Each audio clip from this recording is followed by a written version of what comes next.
Bienvenue dans le nouveau monde. 2021, année de la vaccination. 2022, année de la guerre. 2023, année de la liquidation par la crise financière et d'éventuelles famines, pénuries organisées et concrètes. Vous ne posséderez rien, mais vous serez heureux. Vous souffrirez, mais c'est pour votre bien. Mais le côté positif, c'est que nous sommes de plus en plus nombreux à nous rendre compte que quelque chose de criminel est en marche et la résistance à travers le monde est chaque jour de plus en plus importante. Nous sommes en train de changer d'air et il est probable que nous glissons vers une phase d'effondrement gigantesque et la plupart des gens ne savent pas trop ce qui se passe réellement. On constate avec la dictature sanitaire du coco que le bitcoin et les crypto-monnaies vont aider à mettre en place les monnaies numériques de banque centrale et participer à l'élimination progressive de l'argent liquide. Le but est de détruire définitivement l'argent liquide. On se dirige tout droit vers une dictature financière universelle, raison pour laquelle il est important de militer pour reprendre le contrôle de notre monnaie et retrouver notre souveraineté. L'or et l'argent métal sont, malheureusement, encore une fois, les seules monnaies valables pour se préserver de l'effondrement qui vient et pour lutter collectivement contre la dictature numérique et sanitaire de l'oligarchie financière. Le monde numérisé de demain et l'effondrement financier contrôlé vont faire exploser le cours des matières premières et en particulier ceux de l'or et de l'argent. L'accès à un bien foncier, un terrain ou un immeuble sera rendu beaucoup plus difficile qu'actuellement. C'est la fin de la propriété privée. La propriété foncière va coûter partout plus cher, notamment avec les hausses des taxes foncières légitimées par la pandémie. Le but est que nous possédions plus rien pour mieux nous contrôler. Et les usuriers ne souhaitent pas que les classes populaires se dirigent vers l'or et l'argent. Ce serait un grain de sable dans leur processus d'asservissement. Les déclarations de Macron pourraient bien s'apparenter à une volonté de liquidation des stocks d'or français. Macron a déclaré qu'il aimerait que la vente des réserves d'or aide à financer cette aide prévue pour l'Afrique. Macron, après avoir détruit l'industrie française, le secteur de défense, les services publics et l'énergie, est en train d'organiser la mise à mort financière totale de la France au motif d'une aide illusoire et fausse pour le continent africain. Macron a pour mission de détruire la nation française, et ce n'est pas une petite gifle qui l'en empêchera.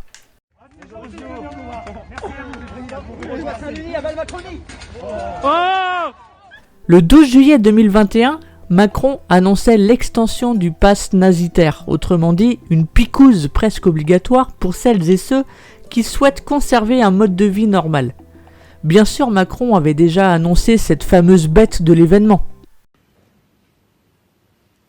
Je crois que notre génération doit savoir que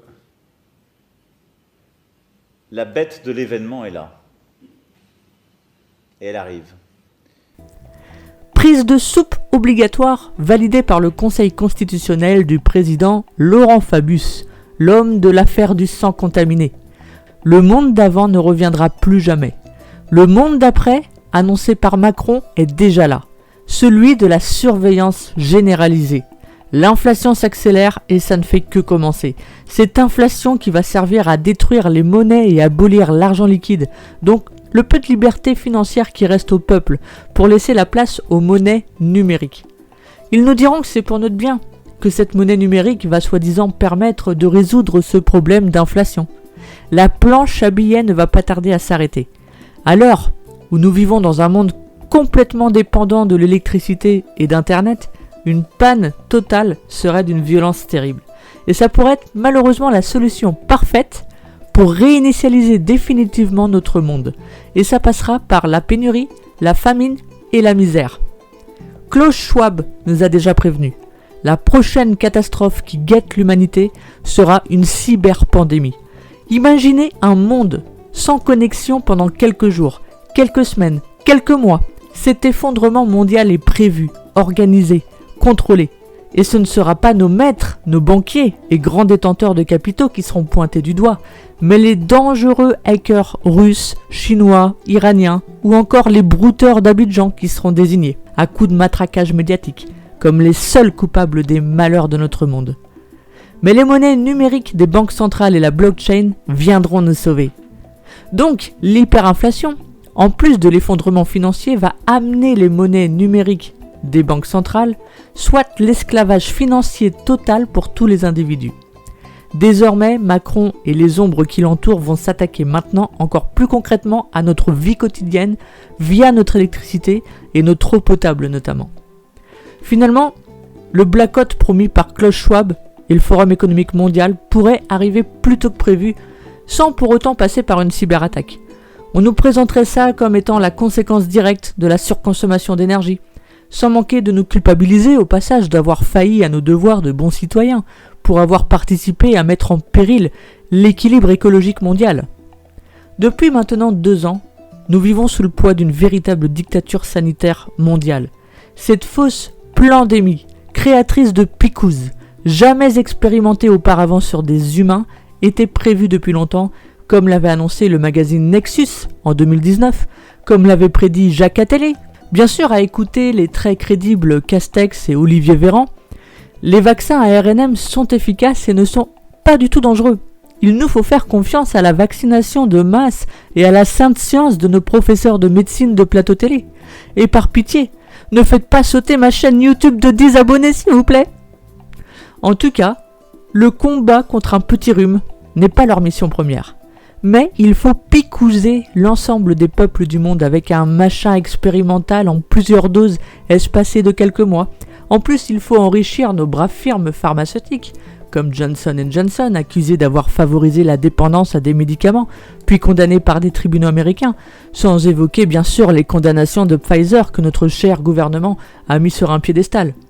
La crise du Coco-19 n'a fait que renforcer la mainmise des gestionnaires d'actifs comme BlackRock ou Vanguard, au détriment des populations.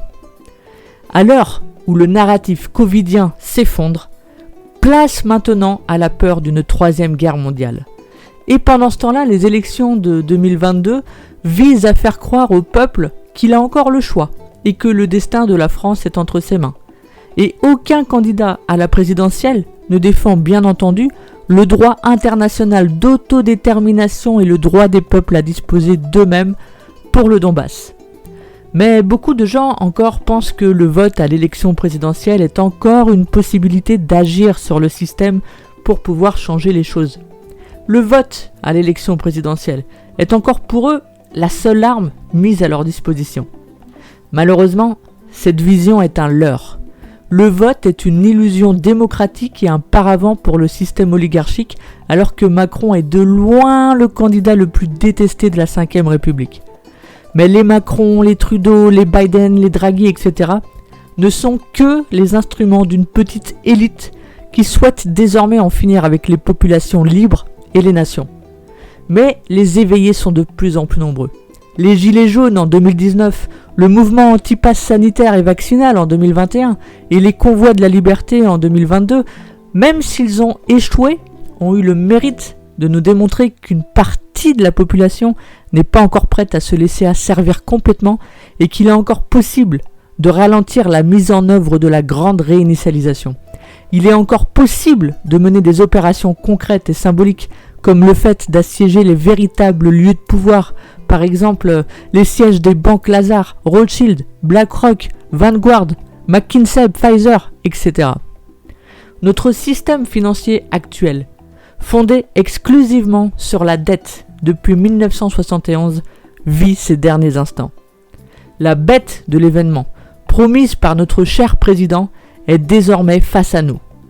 Le nouvel ordre mondial, via la grande réinitialisation, est désormais passé à la 2e phase, c'est-à-dire à la réduction de la population mondiale par tous les moyens, la guerre, la faim, la maladie et le contrôle total de l'infime partie qui restera sur Terre. D'ailleurs, l'Ukraine disposerait de multiples installations biologiques et il est important que la Russie ne mette pas la main dessus. Les maîtres du Forum économique mondial de Davos et leurs employés, Macron, Draghi, Trudeau, von der Leyen, sont en guerre contre la Russie, mais surtout contre les peuples qu'ils dirigent. Nos politiques nous demandent déjà d'accepter de baisser la température de notre chauffage de 3 degrés en guise de sacrifice pour la pauvre Ukraine. L'essence à plus de 2 €, la pénurie des engrais ça promet pour les mois à venir. Il est probable que le litre d'essence atteigne les 3 € dans quelques mois.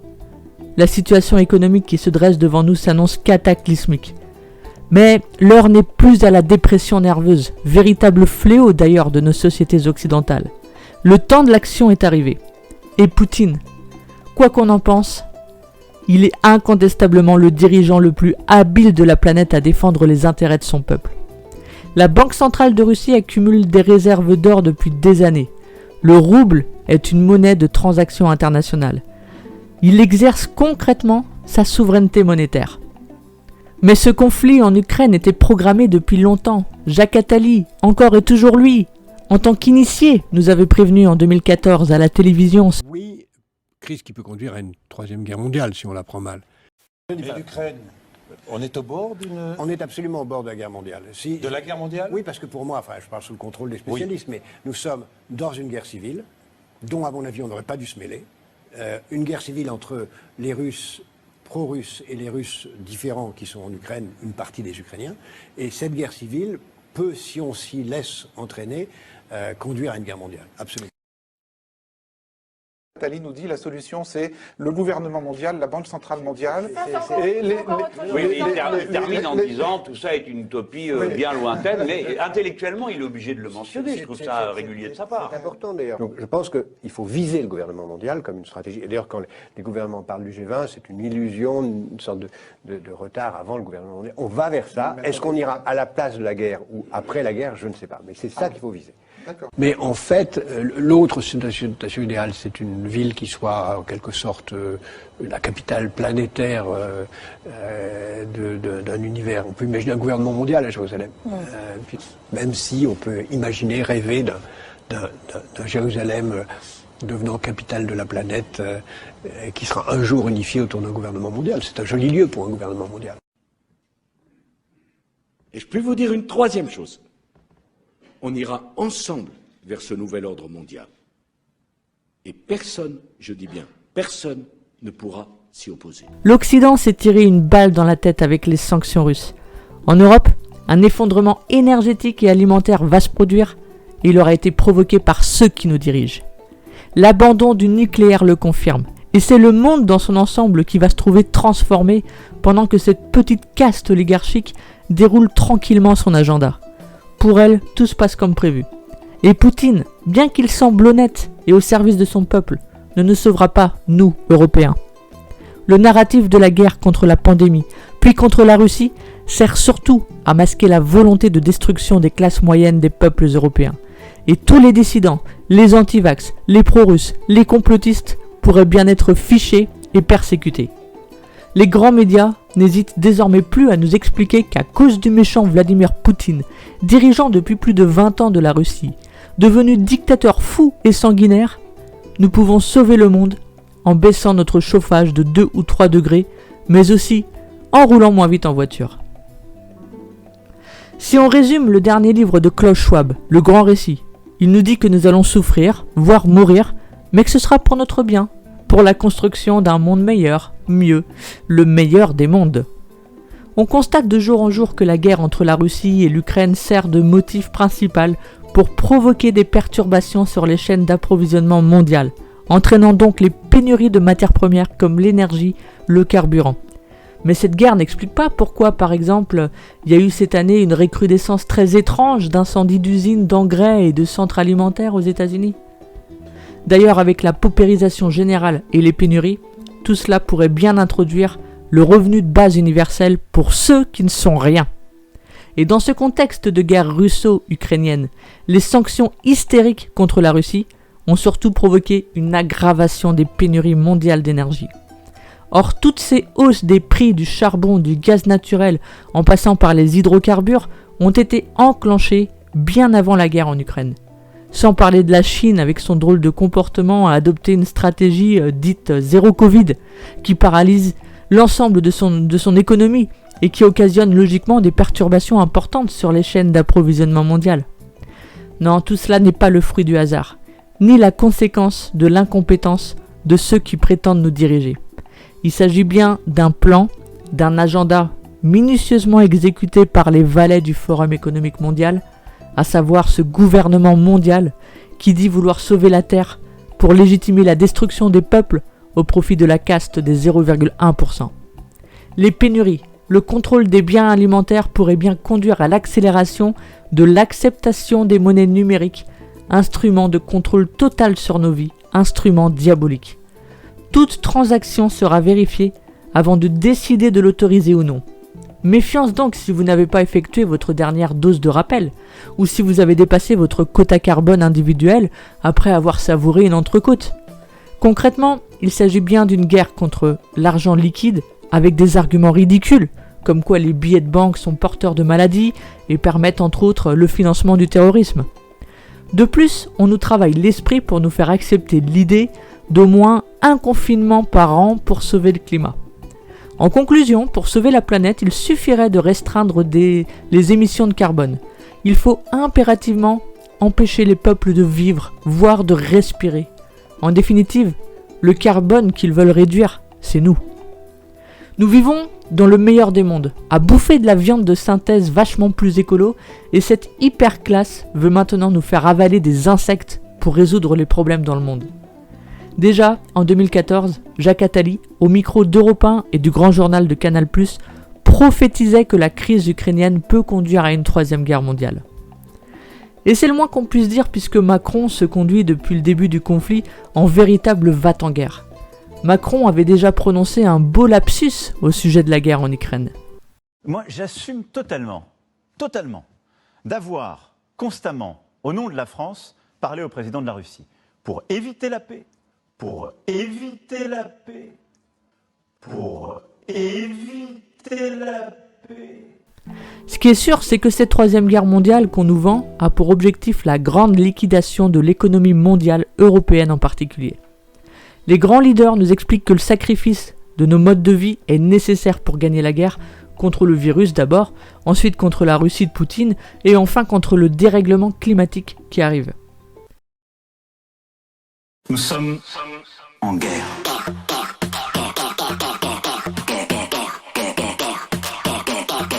Nous sommes en guerre.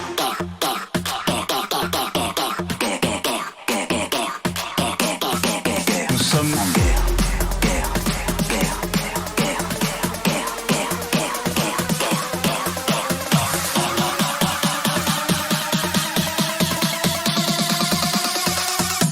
Nous sommes en guerre.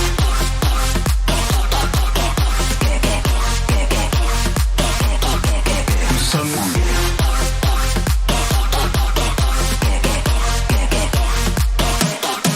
Nous sommes en guerre.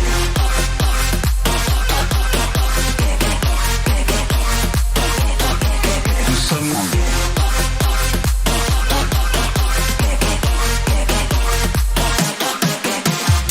Françaises, Français, mes chers compatriotes, j'ai décidé de mettre en danger chacun d'entre nous, de jour comme de nuit, avec force, dès demain, en temps de paix.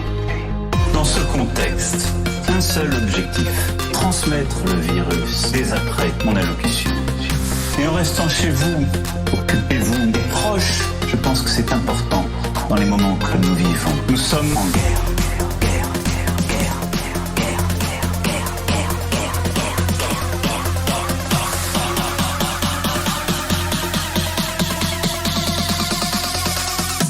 Les autorités avaient décidé de nous confiner.